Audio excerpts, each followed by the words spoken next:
नायकाय गणदैवताय गणाध्यक्षाय धीमहि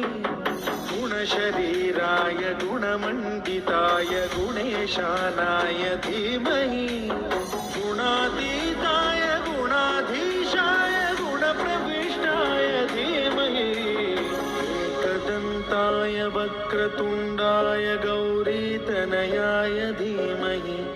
गजेशानाय भालचन्द्राय श्रीगणेशाय धीमहि